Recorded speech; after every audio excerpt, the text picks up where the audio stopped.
నమస్తే. సోమాజిగూడ ప్రెస్ క్లబ్లో జస్టిస్ చంద్రకుమార్ గారు రాసినటువంటి దేశం ఎటుపోతుందనే పుస్తక ఆవిష్కరణ కార్యక్రమానికి క్రాంతిదళ అధ్యక్షులు పృథ్వీరాజు గారు కూడా హాజరైనరు. అసలు ఆ పుస్తకం యొక్క ఉద్దేశం, సారాంశం ఏందో తెలుసుకుందాం.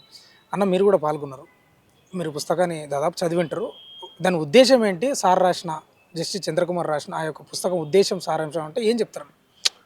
దాంట్లో మొత్తం అసలు యాక్చువల్‌గా దేశంలో జనం పరిస్థితి ఎట్లున్నది?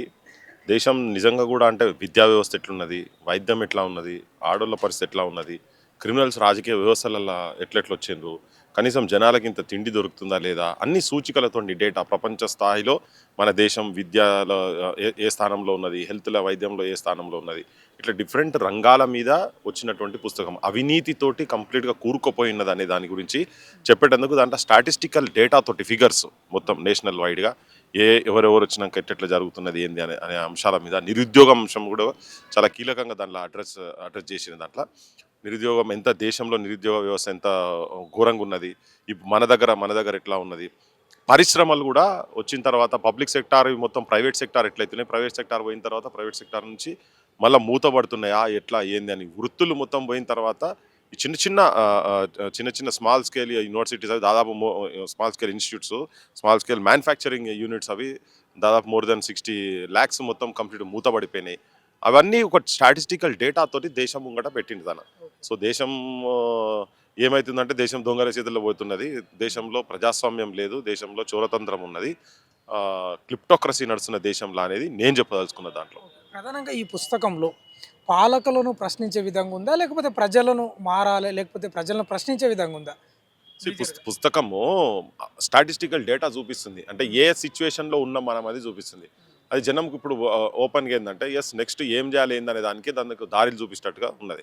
సో ఎంతమంది దేశంలో క్రిమినల్స్ పాలిటిక్స్లో ఉన్నటువంటి వాళ్ళు ఎంతమంది ఉన్నారు, పార్లమెంట్లో ఎంతమంది ఉన్నారు, డేటాతో సహా ఇప్పుడు ఏడిఆర్ డేటా కావచ్చు, ఇటువంటి డేటాస్ కొన్ని ప్రైవేట్ ఏజెన్సీస్, కొన్ని ప్రభుత్వ ఏజెన్సీస్, అటువంటి వాటి అన్నిటి కూడా డేటా అన్నది ఇప్పుడు మన దగ్గర కూడా మన స్టేట్లో దాదాపు 15 మంది మంత్రులలో 11 మంది మీద క్రిమినల్ కేసెస్ ఉన్నాయి. అందులో 6 మీద చాలా తీవ్రమైనటువంటి అభియోగాలు ఉన్నటువంటి కేసెస్ ఉన్నాయి.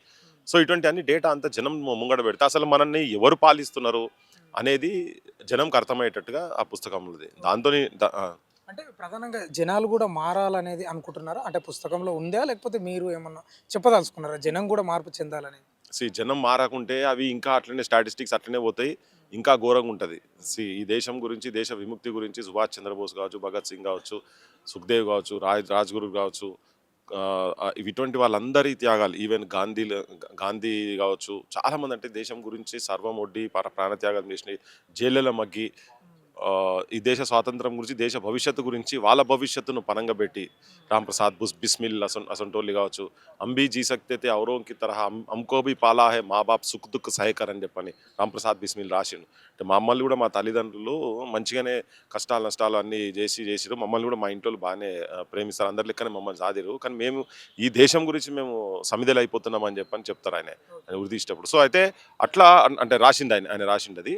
సో అట్లా జరిగిన తర్వాత కూడా ఈ దేశంలో నిజంగా విముక్తి జరిగిందా అంటే నిజమైన విముక్తి జరగలేదు. తెల్లోళ్ళ చేతులకి పోయింది, నల్లోళ్ళ చేతులకు వచ్చినట్టు వచ్చింది మనోళ్ళకి. కానీ ఎవరెవరైతే ఈ ఈ దేశ స్వాతంత్ర్యము వచ్చినప్పుడు పెద్ద భాగస్వాము కానోళ్ళ చేతులలో కూడా చాలా మంది చేతుల్లో ఎంపీలు పార్లమెంట్లు అటువంటి వాళ్ళు నిండిపోయినాయి. కాబట్టి దేశం మీద ప్రేమ ఉన్నటువంటి వాళ్ళ చేతులలో దేశం లేదు అనేది జనం లోపల కూడా తీసుకుపోవాల్సిన అవసరం ఉన్నది. ఉంటే ఇంత దుస్థితి ఉండదు. ఓకే. అంటే ప్రధానంగా ఒకప్పుడు అద్భుతంగా చదివేవాళ్ళం.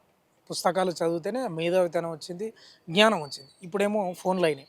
ఇలాంటి పుస్తకాలు ఎన్నొచ్చినా ఏమైనా లాభం ఉంటదంటారా? పుస్తకాల పురుగులు ఇప్పుడు ఉన్నారంటారా అసలు? ఇవన్నీ డేటా ఇప్పుడు ఇప్పుడు డిజిటల్ మీడియా వచ్చింది, నేను మాట్లాడుతున్నా, జనం చూస్తారు, రేపొద్దుగాల డేటా పెడతాము, తీసుకుపోతాము, చదువుతున్నారు. ఇప్పుడు నువ్వు అట్లంటే మొన్న ఇప్పుడు మన ఎన్టీఆర్ స్టేడియంలో ఇక్కడ బుక్ ఫేర్ జరిగింది కదా, బుక్ ఫేర్లో ఇసుక పోసారు అని జనం వచ్చిరు, ప్రతిరోజు వచ్చిరు, జనం చూసిరు కదా. అట్లా ఏం లేదు, అట్లా ఏం వచ్చినోళ్ళందరూ ఉండదు. చదువుతారా? అరే తీసుకోపోతే చదువుతావు, నీకు 0.01% చదివినా కానీ చాలు, చదివిన వాళ్ళు ఉపన్యాసాలు ఇచ్చి మాట్లాడితే అవిన్నా కానీ సరిపోతుంది. ఆ! మార్పు లేదనేది ఏది ఉండదు. పుస్తకాలు వస్తేనే కదా డేటా తెలిసేది. నీ పైలప్ చేసి అంత కలిపి ఒక దగ్గర తీసుకొచ్చి పెట్టిండు. హ్మ్. ఆ డేటా ఇప్పుడు చాలామంది మేము కూడా ఉపన్యాసాలు చెప్పేటప్పుడు డేటా చెప్తుంటాం. అరే ఇంతమంది చిన్నపిల్లలకు అన్నం లేదు భయ్, అన్నం లేకుండా మాల్ న్యూట్రిషన్‌తో చచ్చిపోతా ఉన్నారు. గింత బయసుల బడులు వదిలేస్తున్నారు. ఇప్పుడు తెలంగాణలో బడులు మూతపడుతున్నాయి. టీచర్లు లేరు బడులల్లా, ఇన్‌ఫ్రాస్ట్రక్చర్ లేరు, బెంచ్‌లు లేవు, చాక్ పీసులు లేవు చెప్తున్నాం. హాస్పిటల్‌లో పోతే ఆపరేషన్ థియేటర్‌లలో ఎలుకలు కొరుకుతున్నాయి. ఇవన్నీ చెప్తూనే ఉంటాం. కానీ ఒక్కొక్క ఉపన్యాసంలో ఒక్కొక్క డేటా చెప్తా ఉంటాం. కానీ అన్ని సమగ్రంగా ఒక్క దగ్గరగా తీసుకొచ్చి పెట్టిరు కదా! ఇవన్నీ జనం లోపలికి తీసుకుపోయేటువంటి డిఫరెంట్ వేదికలు ఉంటాయి. ఇప్పుడు మన తొలి వేళ కూడా రేపు పొద్దుగాల దీని మీద ఒక చర్చ పెడితే నేను వచ్చి కూర్చొని మాట్లాడితే జనం పోతారు కదా! జనం తీసుకుపోతారు కదా!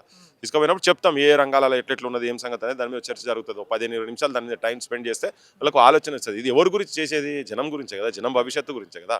ఇవన్నీ బయటికి తీసుకొచ్చేదంతా ప్రజలు ఆలోచించాలి, నిరుద్యోగ యువకులు ఆలోచించాలి, చదువుకున్నటువంటి వాళ్ళు ఆలోచించాలి, ఓటు నమ్ముకుంటున్నటువంటి ప్రతి ఒక్కరు ఆలోచించాలి. వాళ్ళ భవిష్యత్తు మీద ఏమాత్రం ప్రేమ ఉన్నటువంటి వాళ్ళందరూ కూడా ఇటువంటి డేటాస్ అర్థమైతే వాళ్ళకి ఏమైతుందంటే రేపు పొద్దుగాల ఓటు చైతన్యం వచ్చి మంచి రాజకీయ నాయకులను ఎన్నుకునేటువంటి ఆలోచనకు వాళ్ళకు సద్బుద్ధి కలుగుతుంది ఇటువంటి పుస్తకాలు చదివితే. అంటే ముఖ్యంగా ప్రజలు చైతన్యం లేదనుకోవచ్చు. ఎందుకంటే మధ్యకాలంలో చూస్తున్న వీడియోలు కూడా వచ్చినాయి. ఓటుకు డబ్బులు తీసుకోవడం, నాకు ఇయ్యలేదని ధర్నాలు చేయడం. ఏంటిది? ప్రజల్లో ఎందుకు ఇట్లా ఈ భావన ఏర్పడిపోయింది? ప్రజలకు ఏమైపోయిందంటే ఆప్షన్స్ లేకుంటే ఇప్పుడు అన్ని రాజకీయ పార్టీలకెళ్ళి ఇళ్ళకెళ్ళి అందులోకి పోయినాడు, అందులోకెళ్ళి ఇళ్ళకి వచ్చినోడు ఉన్నారు రాజకీయ పార్టీలల్లో. సో ప్రజలు ఎవడైతే అన్ని లెక్కలు ఉన్నారు జనం. కానీ ఇప్పుడు ఒక తెలంగాణ మూమెంట్ అప్పుడు తెలంగాణ కావాలనే ఆకాంక్షతోటి పైసలు తీసుకొని జనం ఓట్లు వేయలే అప్పుడు. ఓకే, వాళ్ళకి తెలంగాణ కావాలనే కోరికతోటి కసితోటి లంగైనా దొంగైనా ఒక రాజకీయ పార్టీ అనేట ముంగడికి వస్తే వేసిరు, గెలిపించారు కదా జనం. సో జనము కంప్లీట్గా అమ్ముడు పోయినరు, జనం దగ్గర చైతన్యం లేదు అనేది మొత్తం చెప్పుడు కాదు. కానీ జనం అనుకుంటున్నారేమో ఒక రాజకీయ పార్టీ, ప్రత్యామ్నాయ రాజకీయ పార్టీ ఇక్కడ లేదని. ఇప్పుడు ఢిల్లీ ఉన్నది, ఆల్మోస్ట్ దేశం అంతా ఒకటి. ఆమ్ ఆద్మీ పార్టీ మేము ఇదంతా ఊడి చేస్తాం, అవినీతి ఊడి చేస్తాం అంటే జనం ఆదరించారు కదా. పంజాబ్లో కూడా ఓట్లు వేసారు కదా. వీళ్ళు ఎవరు ఢిల్లీలో ఏం పైసలు ఏం మంచలే కదా. సరే తర్వాత వాళ్ళు లిక్కర్ స్కామ్లో పోయి ఇక్కడ కవిత కేసీఆర్ బిడ్డ తీసుకుపోయి ఆడ పోయి పైసలు గీసలు ఇన్వెస్ట్ చేస్తే ఆ లిక్కర్ స్కామ్, మందు స్కామ్లో సారా స్కామ్ జరిగితే జనం అంతా తీసి తూ అన్నారు. కానీ వాళ్ళు చేసినవి కూడా ఢిల్లీలో బడులు బాగా చేసినారు. మేము పోయి చూసినాం, మేము హాస్పిటళ్ళు, మొహల్లా సెంటర్లు, ఇటువంటి చాలా అద్భుతమైన పనులు కొన్ని చేసిన వాళ్ళు. కానీ ఇక్కడికి వచ్చే వరకు ఫెయిల్ అయిన వాళ్ళ దగ్గర ఉంటుంది. అది డెఫినెట్గా పాజిటివిటీ అయితే ఉంటుంది. చివరి ప్రశ్న, దేశవ్యాప్తంగా మైనింగ్ జరుగుతూనే ఉంది. మన కరీంనగర్ గుట్టలు తీసుకోవచ్చు, అట్లా ఏ డిస్టిక్లో అయినా జరుగుతూనే ఉంది మైనింగ్. ఈ మధ్య కాలంలో బాగా చర్చనీయాంశమైంది దేశవ్యాప్తంగా గుజరాత్ నుంచి ఢిల్లీ వరకు విస్తరించినటువంటి ఆరావళి పర్వతాలను మైనింగ్ జరుగుతుంది. అసలు ప్రకృతి సంపదపై ఏం చెప్తారు? బరాబర్ ఆపాల్సిందే. ప్రకృతిని చెలగాటమాడితే ప్రకృతి మన మీద కన్నెర చేస్తే కాలిపోయి బూడిదైపోయి మషి అయిపోతాం మనం. మనిషి అంటోడు కూడా ఉండడు. ఇవన్నీ కథలు పడుతున్నారు వీళ్ళంతా. అన్ని రాజకీయ పార్టీలు యాక్చువల్గా దాని మీద తిరగబడాలి. దాని మీద పెద్దగా కాంగ్రెస్ కూడా ఉద్యమాలు చేస్తలేదు, వేరే పార్టీలు కూడా ఉద్యమాలు చేస్తలేవు. ఎవరి లావాదేవీలు వాళ్ళకు ఉన్నాయి, ఎవరి పైసలు వాళ్ళకు ఉన్నాయి. ఆ కాంట్రాక్టర్లు అందరికీ పైసలు ఇస్తారు. ఆ ధాన్యం దగ్గరికి వెళ్ళి బీజేపీ వాడు తీసుకుంటాడు పైసలు, కాంగ్రెస్ వాడు తీసుకుంటాడు, అన్ని రాజకీయ పార్టీ ఇక్కడికి వస్తే బీఆర్ఎస్ వాళ్ళు కూడా తీసుకుంటారు. అంబానీ అదానీలను పొట్టు తిట్టిండు. రాహుల్ గాంధీ కూడా ఎలక్షన్ ముందు తిట్టిండు. ఎలక్షన్ అయిపోయినాక రేవంత్ రెడ్డి ఆయనతో చేతులు కట్టుకొని సిట్టపడలు ఆడుకుంటా చెమ్మచెక్క ఆడుకుంటా తిరుగుతున్నాడు ఆయన మరి. సో ఇవన్నీ జరుగుతున్నాయి కదా. సో వీళ్ళ లోపల నియత్ లేదు కనుకనే ఇటువంటివన్నీ జనం లోపలికి పోవాలి.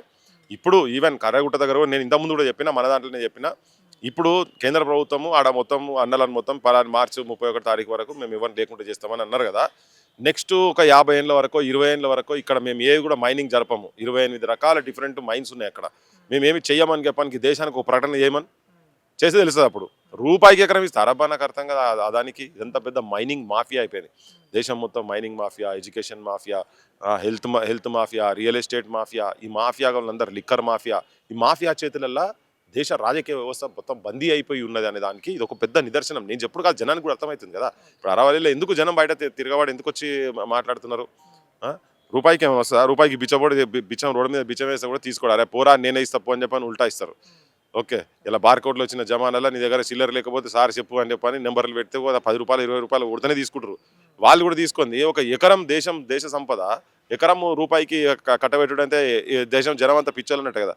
అందుకే జనం కూడా పైసలకు ఓట్లు వేసుడు బంద్ చేసి, తాగుడుకు బంద్ చేసి, ఈ కూరలకు బంద్ చేసి, కులాలు మతాలు అనే పిచ్చి దాంట్లోకి పోయి దేశాభిమానం తోటి బయటికి పోయి దేశాన్ని గౌరవించే తీరుగా అటువంటి వాళ్ళను రేపు ఎన్నుకుంటే ఏమన్నా ఉపయోగపడుతుంది. దానికే ఇప్పుడు ఇటువంటి పుస్తకాలన్నీ దోహదపడతాయి.